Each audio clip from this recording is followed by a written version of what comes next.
In today's video, I'm going to teach you how to deepen and crisp up your voice in Audiomass. First, open your browser and head to audiomass.co, then load your audio into the editor. Once it's on the timeline, we'll start by subtly deepening the voice. Go to the Effects menu and choose Speed Up/Slow Down Pitch. This tool lets you nudge the pitch without mangling the timing. Dial in a small reduction, around -5 to -7%. Keep it subtle, just enough to add weight without making the voice sound slow or unnatural. Preview a phrase, toggle the effect on and off, and aim for a deeper tone that still sounds like the original speaker. Next, we'll add warmth with EQ.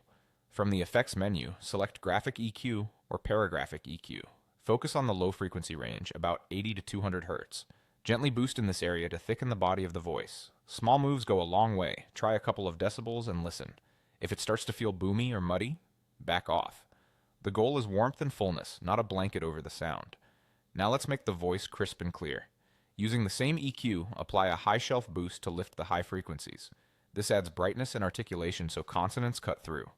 Start modestly in the upper range and increase until the voice sounds present but not harsh. If S sounds get sharp, reduce the boost slightly. To polish everything and keep the level consistent, apply compression.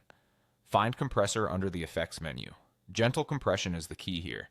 Set a light ratio, roughly 2:1 or 3:1, and adjust the threshold so your loudest moments get a few decibels of gain reduction. Use a medium attack to let the natural punch through, and a moderate release so the sound recovers smoothly.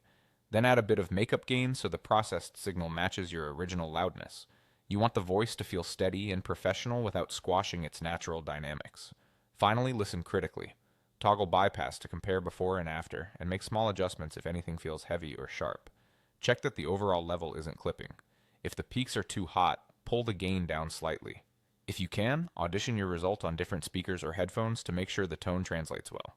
When you're happy with the balance, deeper, warmer, crisp, and controlled, you're done. Thanks for watching and enjoy your newly polished vocal in Audiomass.